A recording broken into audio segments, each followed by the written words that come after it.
The simple truth is you can just stop defending who you don't want to be. I see this all of the time where people will fully, inconceivably defend the reasons why they're not doing the things that they're supposed to do, why they're not taking the action, why they don't have the result. And they're so invested in the reason why they don't that they can never get behind the reason why they should have it. They can never get behind the action that they should take to achieve the thing. And this is something that I see all of the time in the routines that people keep. You cannot become the most successful version of yourself without having a good routine in place.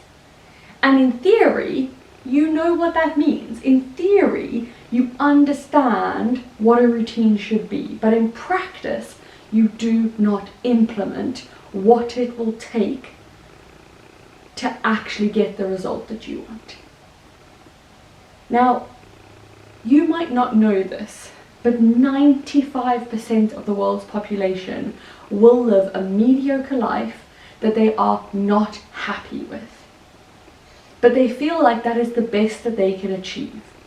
And then you have the small 5% who push themselves, who say, actually, I can achieve better. I can hold myself accountable. I can take the action even when I don't want to. And I can do the things that will make me successful.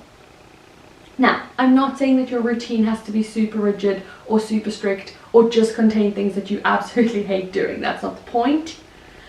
But the point is that at some point you have to start taking the action to become the person that you want to be. At some point you have to put your foot down and say, actually, I am going to stop making excuses for myself.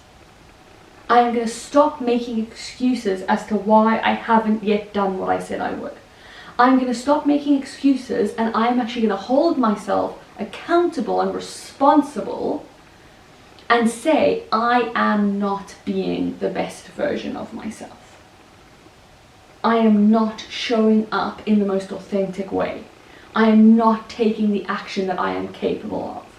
I am shortchanging myself because I feel like that is all I'm worthy of at the moment. And the moment that you say that to yourself, that is the moment that your life starts to change. That is the moment where you start to behave differently and you start to do something different. Because you raise your standard and you say, actually, this is what's acceptable for me. This is how I show up in the world, and this is what I deem to be okay in how people treat me, how the world shows up for me, and how I get by in life. And this is where your routine becomes so important.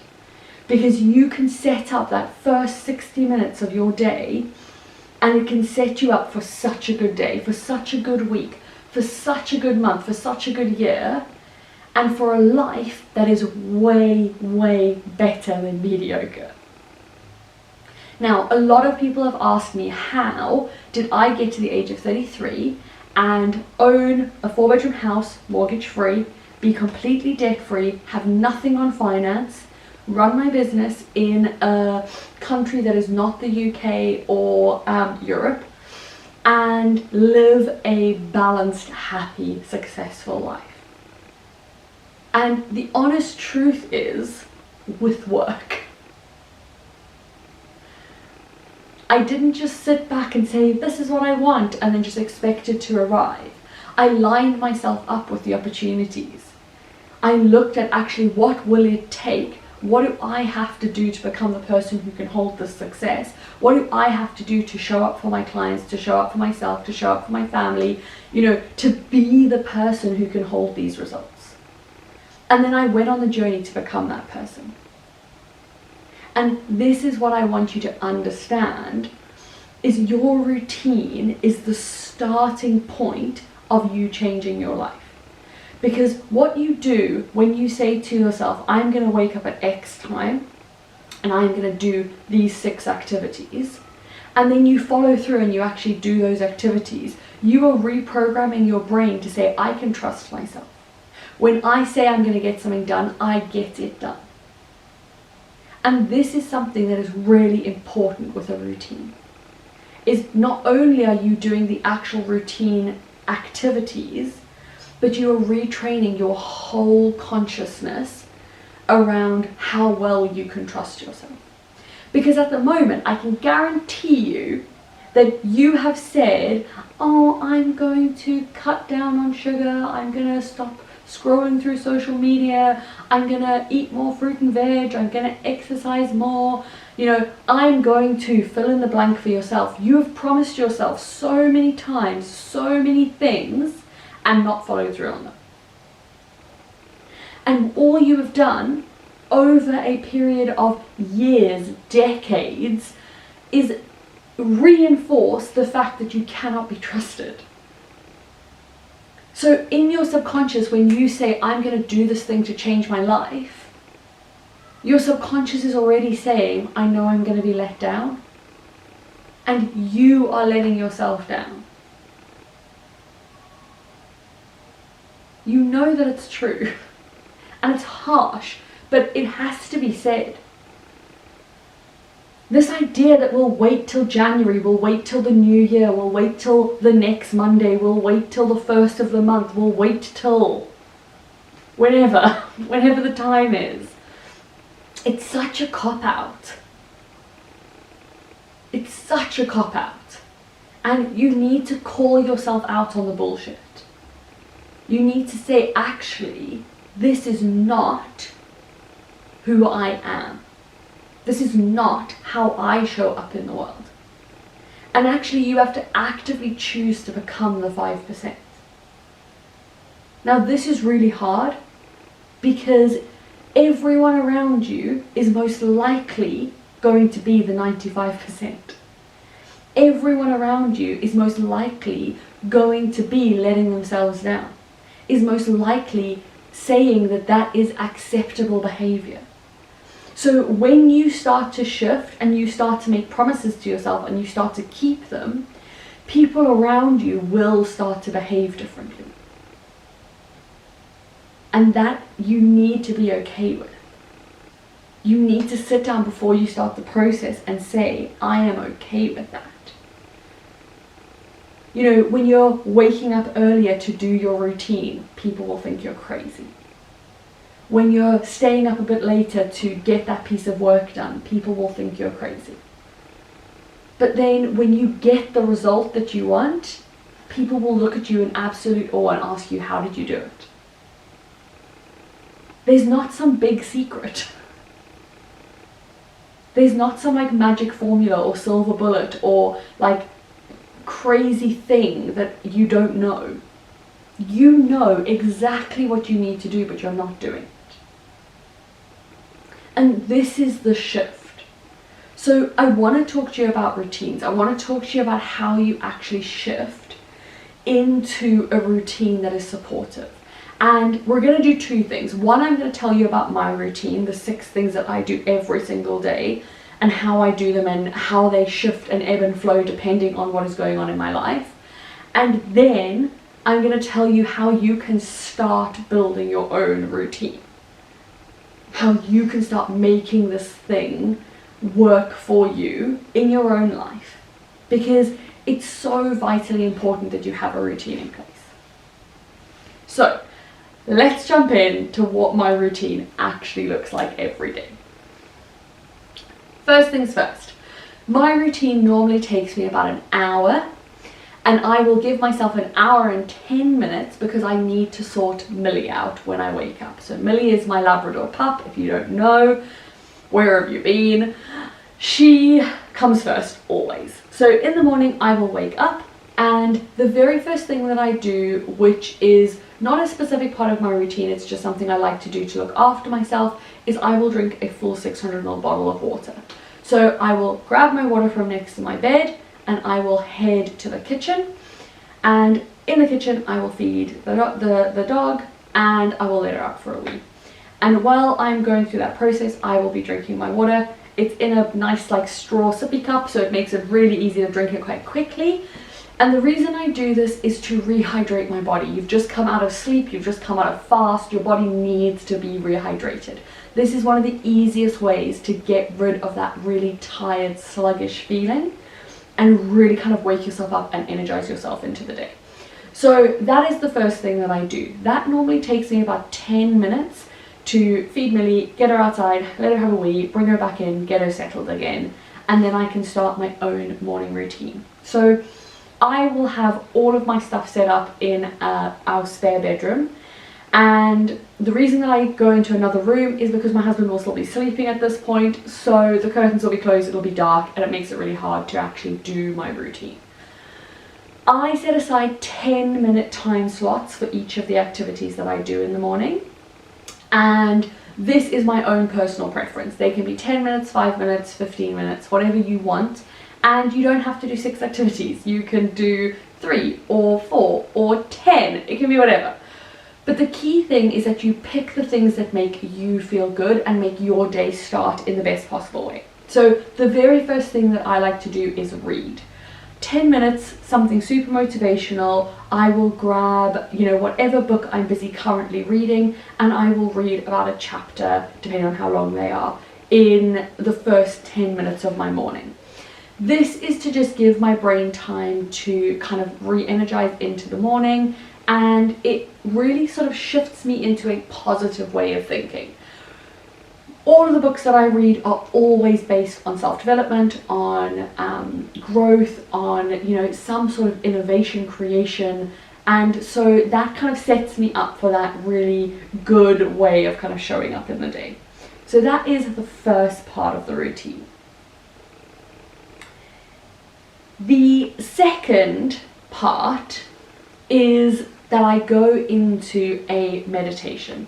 So this can either be a guided meditation where I actually listen to an audio and I go through and follow the audio meditation, or it can just be a gratitude meditation where I just settle myself and I just repeat the mantra thank you multiple times to just pull in all of the gratitude for what is in my life already, what is coming, the possibilities, all of the greatness.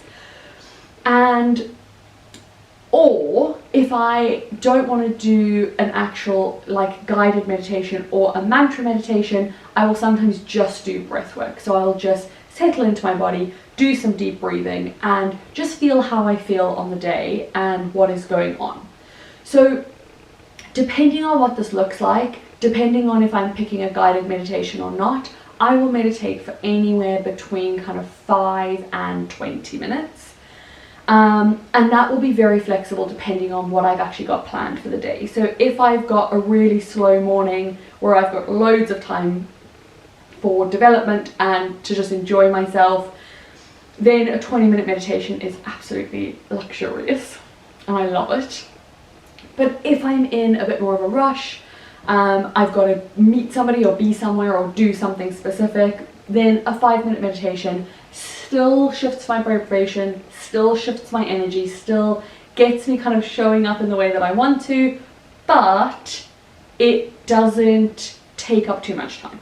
So it's that fine balance of each of these different things.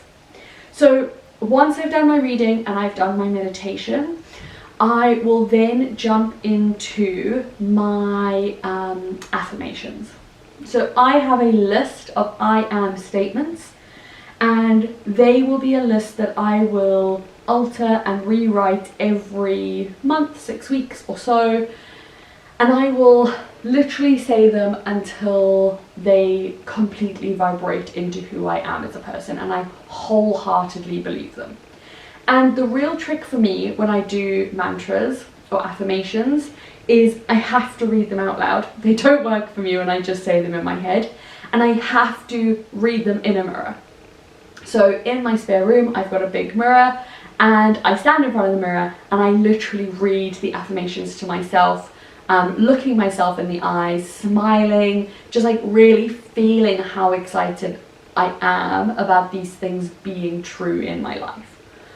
All of them are in the present tense, and my affirmations, depending on how many times I read them, again can take anywhere sort of from 5 to 10 minutes.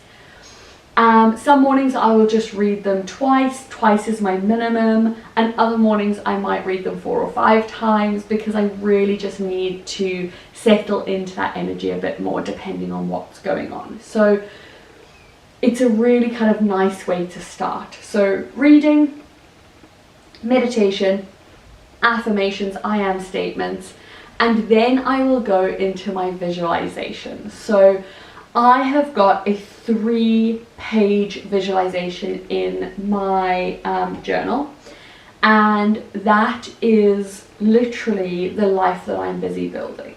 It is step by step, juicy detail by juicy detail, what my life looks like in my future kind of self's perspective. And I've written those 3 pages as if I am telling myself or telling a friend what my life is like.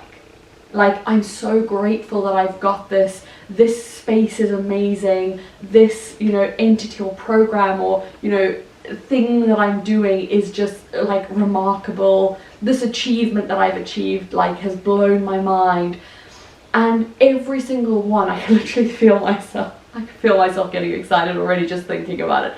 Every single one is so captivating and so incredible. It's exactly what I want in my life, that when I stand in the mirror and I read that out to myself, I can't stop smiling. I can feel my whole body tingling, and it's the best feeling in the world.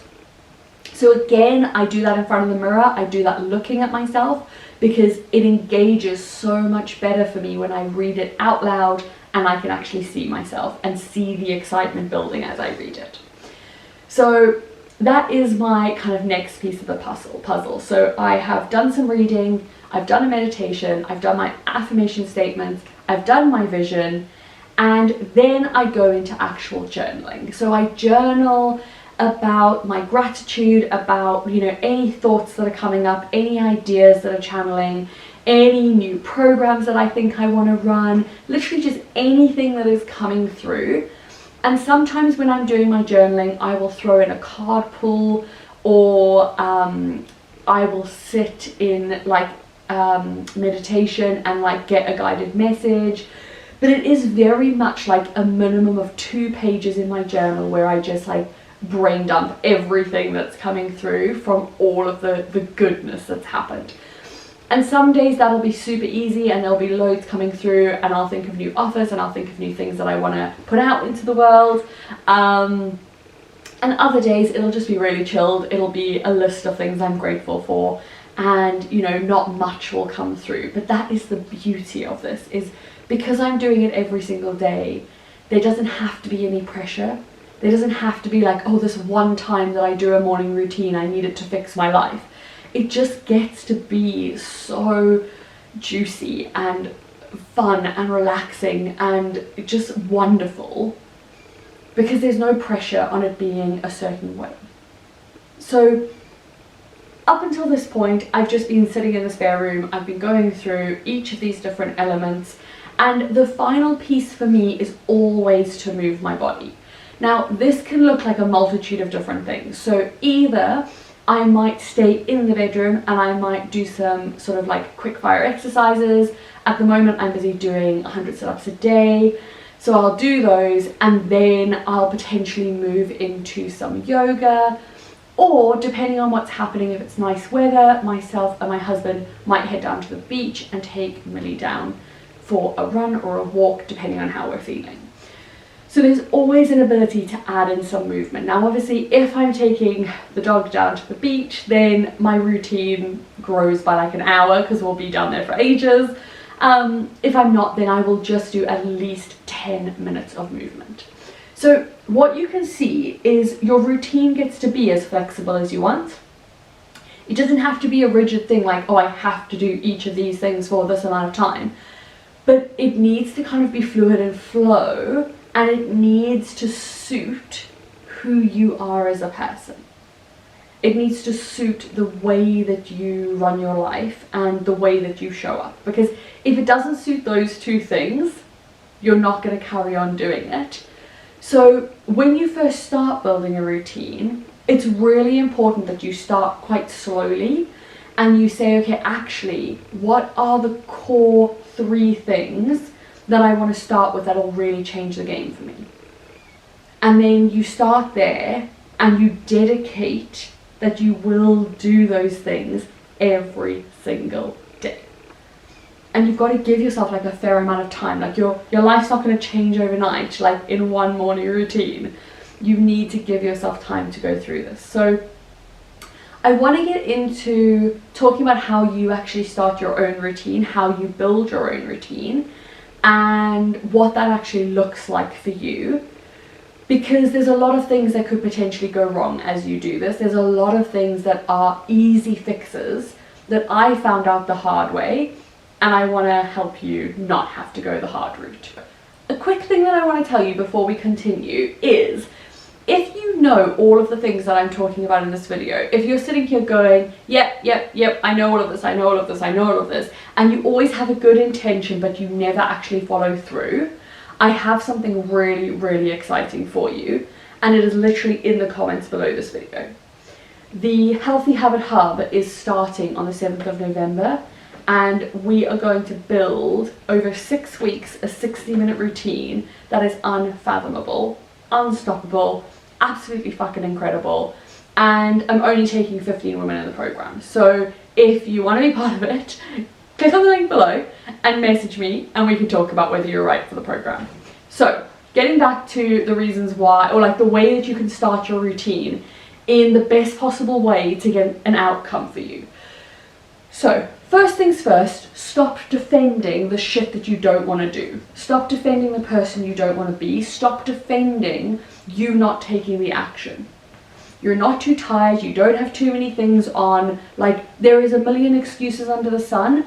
Stop having excuses. I want you to pretend like this is something that has to be done regardless of anything else, and I want you to find a way to fit it in. That is your only option. And that is the energy you need to take into this process.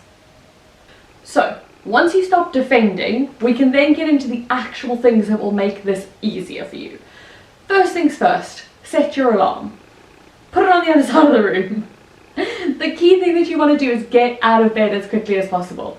If it is dark, if it is cold, it is so important that you get your body moving. So the likelihood of you snoozing your alarm when it's right next to you is high. Your brain hasn't even had a chance to kick in and start to actively make its choices. Your subconscious is still working. So setting your alarm on the other side of the room where you actually have to actively get out of bed gives your brain a chance to make an informed decision. And that is what you want to do for yourself. So you set your alarm for the time that you need to wake up, put it across the room, you get out of bed to go and get it. Right next to where you put your alarm, I want you to put your workout clothes right there. So you get straight into your workout clothes ready for the day. This is the second thing that makes my routine so much easier because I am already dressed. I am up, I am dressed, I can start my day. The third thing is water. So I said to you already at the beginning of the video, I drink a 600 ml bottle of water as quickly as I possibly can, and I want you to do the same. The really key thing here is that room temperature water is better than fridge water, because fridge water will slow your digestive system even more in the morning, which you don't want. And your fridge water will actually break your fast better. It is better for your body. Your room temperature water. So your room temperature water is going to help you to rehydrate your body in the best possible way. And that means that you can get your body moving, you can get all of the organs and functions working, and you can wake yourself up because you're not feeling dehydrated. So have a glass of water or a bottle of water by your alarm so that you can pick it up and you can start drinking immediately as you start your day. The next tip that I always tell people is go and brush your teeth and wash your face. because it's going to be really hard to go back to sleep once you've washed your face and like put cold water on it and you have brushed your teeth and got all minty fresh. So all of these things can literally be done in a couple of minutes, and within 5-6 minutes you are ready to go and start your morning routine.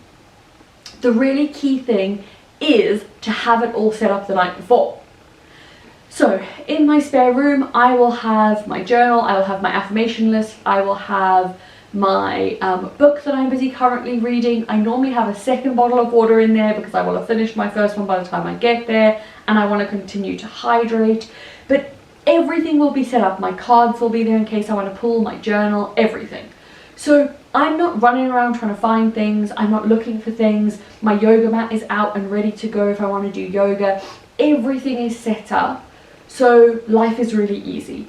And this is another trick in making sure you actually do all of the activities. You have everything set up and you think, oh well, I might as well just do this because it's right here. Whereas if you actually have to go and actively find things or, you know, look for things, you're unlikely to do them. My next one is to start slow. So this is a bit controversial because a lot of people will say like, set an hour, do an hour, and you know, just get on with it.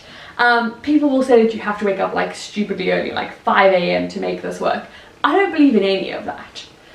I think that if you want to start by just waking up 10 minutes earlier and reading 10 minutes of a motivational book, do that.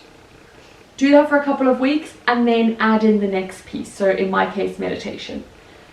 Build that. Then add in the next piece. Once you're at half an hour, you can maybe take it up to, you know, 50 minutes, an hour. Once you're doing that, you can maybe push the start time a little bit further forward so that you've got more time to play with and more time to develop yourself. There are so many options as to how you can build this without having to wake up at 5 a.m. or, you know, go from like an 8 a.m. riser to a 6 a.m. riser immediately. Go slow, go at a pace that suits you, do something that feels good for you. Because if it feels good, you will continue to do it. And then the final thing that I think is actually really important, and I think a lot of people go wrong with this, is choose a very good book. Choose a book that makes a morning routine sound like the obvious and only way to do life as your first book that you read. So this could be the 5 a.m. club, which you don't actually have to wake up at 5 a.m. for, by the way. This could be A Miracle Morning, or The Miracle Morning, The Power of Habit, The Morning Routine, Make Your Bed, like there's loads of them. Go online, Google morning routine books, you will find hundreds and thousands of books that you can read. But the really important thing is that you want to convince your mind that this is normal. You want to convince your mind that this is what normal people do. Because it's so easy to slip back into that 95% of people. If you're telling people that you work with or your family and friends that you're waking up early and doing these activities that nobody else does, it can seem really abnormal for people. So by reading a book, joining a community, being part of a program, for instance, like the Healthy Habit Hub, surrounding yourself with people who are doing the same thing as you makes it so much easier to be successful, because you start to hear about other people's successes. And every single one of the books that I mentioned will talk to you about successes of their clients. They will talk to you about people who put the routine in place and actually ended up having the most insane results because they were structuring their day differently. And that's what I want you to do. Really focus on what is a good first book to read as part of this process. Now, I've told you about my routine, I've told you about the Healthy Habit Hub, and I've told you about the core things that you could do to make routine building easier for you. And now I want to hear, what are you going to do? Are you going to stop defending this nonsense story that you don't have time for a routine? Are you going to stop defending this nonsense story that you're too tired for this? Are you going to stop defending this nonsense that you are not the person who does this? You're not an early riser. You're not a morning person. Stop defending all of that nonsense and tell me what you are gonna do. Tell me who you are actually becoming. Tell me how you really want to show up in the world. Because that, my friend, is where I'm at. That is the person I want to know. And that is the difference that you're going to make in the world. So I literally can't wait to see you either on the next video or in the Healthy Habit Hub. I'll see you guys soon.